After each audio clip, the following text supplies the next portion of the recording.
새해를 맞아 첫 한 주간을 하나님의 말씀과 기도로 시작하겠노라고 결단하신 우리 성도님들의 그 귀한 마음을 하나님께서 기쁘게 받으시고 또 크신 은혜와 복으로 함께 해주시기를 간절히 소원합니다.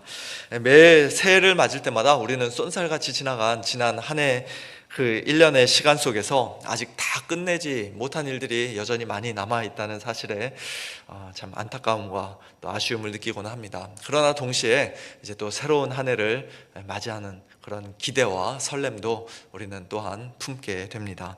엄밀히 말하면 작년 12월 31일의 나와 1월 1일의 나는 아무것도 달라진 것이 없습니다. 그런데 벽에 새 달력을 걸고 제일 첫 장 1월부터 1이라는 숫자부터 다시 시작하는 것을 볼 때 왠지 나도 뭔가 좀 달라진 듯한 그런 착각에 빠질 때가 종종 있습니다. 그러나 그 착각이 깨지는 데는 그리 오랜 시간이 걸리지 않죠. 며칠이든 혹은 몇 주든 길면 몇 달이든 우리는 어제 나와 작년에 나와 올해 내가 전혀 다른 사람이 아니었다는 사실을 금세 깨닫게 되고는 합니다. 새해가 되었다고 해서 100% 순수한 상태에서 다시 시작하는 사람은 이 세상에 아무도 없습니다. 심지어 이제 막 태어난 갓난아기라 할지라도 우리 모든 사람은 죄인으로 태어나는 것이라고 하나님께서는 성경은 분명히 말씀합니다. 그런데 창세기 1장과 2장을 보면 오늘 우리 안은 전혀 다른 상태에서 시작했던 사람들이 있었습니다. 바로 하나님께서 지으신 첫사람 아담과 그의 아내 곧 여자입니다. 여자가 원래 본래 이름이고 하와라는 이름은 나중에 다시 붙여진 이름이죠. 아담과 그의 아내는 하나님의 형상으로 지음을 받았기에 처음부터 의롭고 거룩했으며 참된 진리의 사람들이었습니다. 진리의 지식을 가지고 있는 사람들이었습니다. 그러나 그렇게 순수하고 온전했던 그들이 어느 날 하나님께 불순종하여 범죄하고 타락하게 되었는데요. 그 내용이 이제 오늘 본문 창세기 3장에 기록되어 있습니다. 본문 1절은 이렇게 시작합니다. 뱀은 여호와 하나님이 지으신 들짐승 중에 가장 간교하더라. 뱀은 본래 하나님이 지으신 피조물로서 지혜로운 동물이었지만 신약 성경은 오늘 본문에 등장하는 이 뱀을 가리켜 옛뱀이라고 부르며 그 배후에 사탄 마귀가 있었음을 우리에게 가르쳐주고 있습니다. 이 뱀이 여자를 꿰을 때 사용한 결정적인 무기가 무엇이었습니까? 놀랍게도 그것은 바로 하나님의 말씀이었습니다.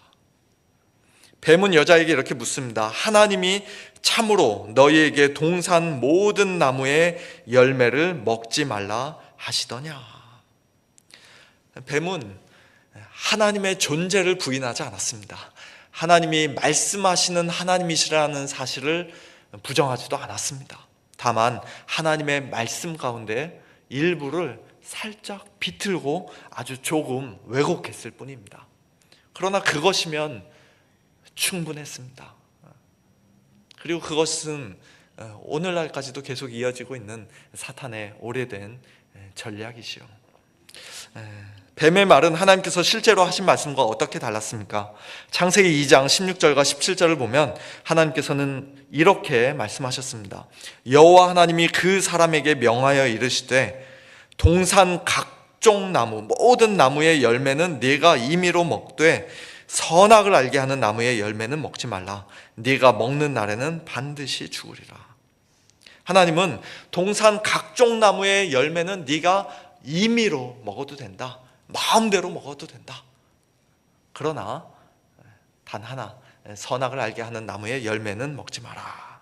그렇게 말씀하셨습니다. 그런데 뱀은 그 말씀을 교묘하게 뒤집습니다. 하나님이 참으로 너희에게 동산 모든 나무의 열매를 먹지 말라. 그렇게 말씀하셨느냐? 하나님의 풍성하심과 선하심을 의도적으로 왜곡한 것입니다. 이에 여자가 대답합니다. 처음부터 말을 섞지 말았어야 했는데 뱀의 계략에 말려들고 만 것입니다. 순진하게 대답합니다. 동산 나무의 열매를 우리가 먹을 수 있으나 동산 중앙에 있는 나무의 열매는 하나님의 말씀에 너희는 먹지도 말고 만지지도 말라 너희가 죽을까 하노라 하셨느니라. 이 대답 속에서 우리는 이미 심각한 변화가 일어났음을 발견하게 됩니다. 하나님은 동산 각종 나무의 열매를 임의로 먹어도 된다라고 말씀하셨는데 여자는 동산나무의 열매, 각종이란 말을 빼버렸죠. 모든이라는 말을 빼버렸습니다. 동산나무의 열매를 우리가 먹을 수 있다라고 축소시켜 말합니다. 또 하나님은 선악을 알게 하는 나무의 열매는 먹지 말라고만 말씀하셨는데 여자는 하나님께서 하시지도 않은 만지지도 말라는 말까지 덧붙입니다. 마음속에 이미 하나님이 너무 엄격하신 거 아닌가, 만지지도 못하게 하다니 너무 심한 거 아닌가라는 그런 불평과 불만과 원망이 생기기 싹트기 시작한 것입니다. 더 나아가 하나님은 네가 먹는 날에는 반드시 죽으리라고 말씀하셨는데 여자는 그 반드시를 쏙 빼버리고는 죽을까 하노라, 죽지 않도록 먹지 말라, 그렇게 말함으로써 하나님의 심판의 경고를 약화시킵니다. 그러자 뱀이 기다리고 있었다는 듯이 이제 결정타를 날립니다. 너희가 결코 죽지 아니하리라. 처음에는 질문의 형식을 빌려서 하나님의 말씀을 살짝 비틀고 왜곡하더니 이제는 하나님의 말씀과 완전히 정반대되는 말을 노골적으로 맺습니다. 하나님은 반드시 죽을 것이다 라고 말씀하시는데 아니다, 너희는 결코 죽지 않을 것이다. 이제 하와는 원래 하나님의 그 말씀에 겸손히 순종하는 위치에 있었어야 되는데 이제는 하나님의 말씀과 뱀의 말을 똑같은 선상에 놓고 저울에 놓고 누구 말이 맞는가 달아보는 그 위에서 판단하는 위치에 지금 서게 된 것입니다. 뱀은 한 걸음 더 나아가 아주 달콤하고 매력적인 이야기를 덧붙입니다. 너희가 그것을 먹는 날에는 너희 눈이 밝아져 하나님과 같이 되어 선악을 알 줄 하나님이 아심이니라. 마치 하나님께서 더 좋은 것을 일부러 감추고 계신 것처럼 인간이 하나님처럼 될까봐 두려워서 혹은 질투가 나서 기득권을 빼앗기기 싫어서 선악과를 금하셨다는 식으로 하나님의 동기를 완전히 왜곡한 것이죠. 우리가 하나님과 같이 될 수 있다니, 그래서 선과 악의 기준을 내가 정하고 내가 절대적으로 판단하는 그런 존재가 될 수 있다니, 여자는 그 생각만으로도 벌써 가슴이 뛰기 시작했을 것입니다. 이제 뱀은 더 이상 말할 필요가 없었습니다. 왜냐하면 여자는 이미 이전과 같은 정상적인 사고와 판단을 할 수 없는 상태가 되어버렸기 때문입니다. 사물을 보는 눈이 달라졌고 마음속에는 탐심과 욕망이 끓어오르며 또 교만한 마음이 자리 잡아버렸습니다. 그 증거가 바로 6절 말씀입니다. 여자가 그 나무를 본즉, 어떤 나무입니까? 하나님께서 먹지 말라고 하셨던, 그 열매를 먹지 말라고 하셨던, 그 먹는 것이 악이라고 하셨던 그 나무를 본즉 이제 좋게 보입니다. 먹음직도 하고 보암직도 하고 지혜롭게 할 만큼 탐스럽기도 한 나무인지라. 하나님은 악이라고 하셨는데 그게 선으로 보이기 시작합니다. 결국 여자는 조금도 망설이지 않고 그 열매를 따 먹었습니다. 자기와 함께 있는 남편에게도 주었습니다. 그리고 그도 먹었습니다. 이것이 바로 이 세상에 죄가 들어오고 사망이 들어오게 된 역사적인 순간입니다. 사랑하는 성도 여러분, 이 엄청난 비극은 과연 어디서부터 시작된 것입니까? 흔히 이런 질문을 던지곤 합니다. 하나님께서 애초에 선악과를 만들지 않으셨다면, 선악을 알게 하는 나무를 만들지 않으셨다면 이런 일이 있지 않았겠는가? 괜히 그거 만드셔가지고 이를 키우셨나? 주일학교 시절에 한 번쯤은 다들 이런 생각 해보셨을 것입니다. 그러나 그건 역시 하나님께 책임을 전가하려는 우리의 타락한 마음, 죄악된 마음에서 나온 어리석은 생각이죠. 하나님께서 선악을 알게 하는 나무를 만드시고 그 열매를 먹지 말라고 명하신 것은 인간을 유혹하기 위해, 시험에 빠뜨리기 위해 함정을 파놓고 기다리신 것이 아닙니다. 그것은 인간에게 한계를 정해 주신 것이었습니다. 하나님은 사람을 하나님의 형상으로 지으시고 이 땅을 다스리는 대리 통치자로 세우셔서 모든 것들을 풍성하게 누리게 하셨습니다. 원하는 대로 마음껏 먹을 수 있게 하셨습니다.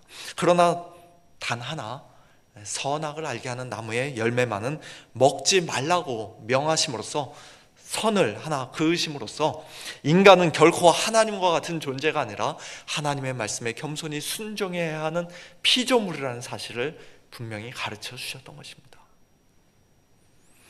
이 비극의 결정적인 원인은 하나님께 있는 것이 아니라 뱀의 거짓말에 속아 넘어간 우리 사람에게 있었습니다.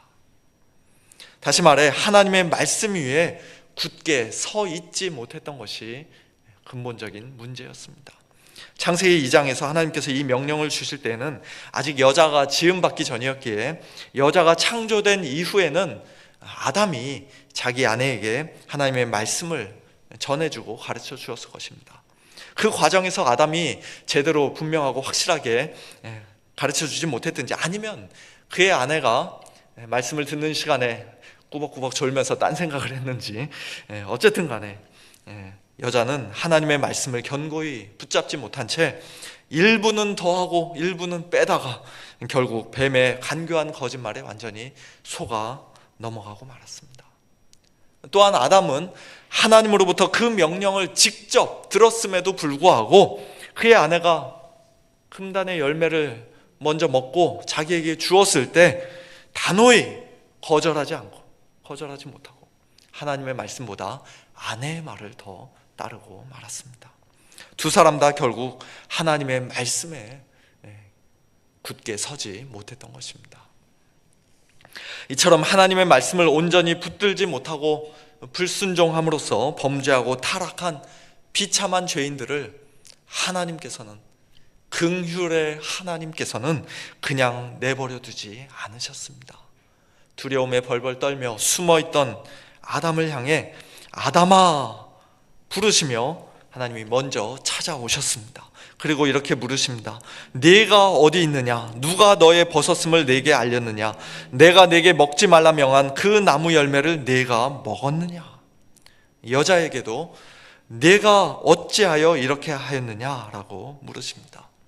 몰라서 물으신 것이 아니라 그들을 진실한 회개로 이끌기 위해 질문을 던지신 것이죠.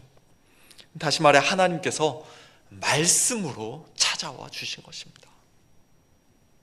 그리고 내일 본문이긴 합니다만 놀랍게도 그들이 아직 진실한 회개를 하지 않았음에도 불구하고 하나님께서는 장차 여자의 후손을 보내셔서 뱀의 머리를 상하게 하겠다는 약속을 그들에게 주십니다. 복음을 들려주신 것입니다. 그리고 마침내 때가 참에 하나님께서는 그 아들을 보내사 여자에게서 나게 하시고 율법 아래에 나게 하셨습니다. 말씀이 육신이 되어 우리 가운데 거하셨습니다. 하나님의 아들이시오 하나님의 영원한 말씀이시며 마지막 아담이신 예수님께서는 모든 것이 풍족한 에덴 동산에서가 아니라 아무것도 없는 황량한 광야에서 40일 동안 금식하신 후 마귀에게 시험을 받으셨습니다. 3번에 걸친 그 모든 시험을 예수님께서는 기록되었을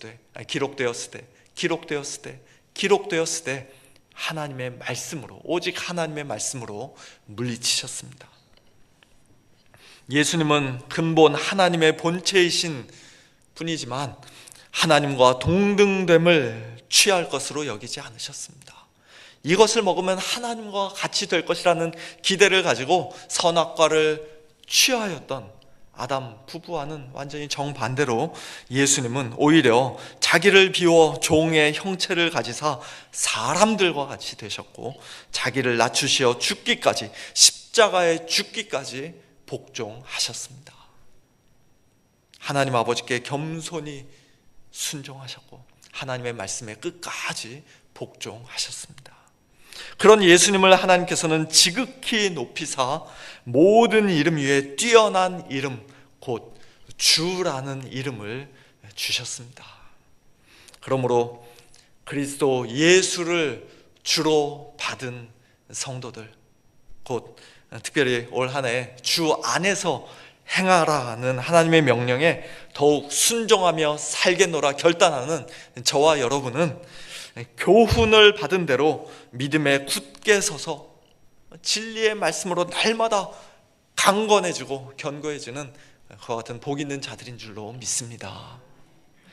새해를 맞아 이미 여러 가지 계획을 많이 세우셨겠지만 무엇보다도 하나님의 말씀을 더욱 부지런히 읽고 듣고 배우며 그 말씀 위에 견고히 서겠노라, 말씀 굳게 끝까지 붙잡겠노라, 이 시간 다시 한번 결단하는 우리 모두가 되기를 소원합니다. 날마다 하나님의 말씀을 가까이 하고 말씀에 굳게 서서 성령의 검 하나님의 말씀으로 사탄 마귀와 모든 악한 영들을 대적하고 물리치는 복된 저와 여러분 우리 모두가 될 수 있기를 예수님의 이름으로 축원합니다.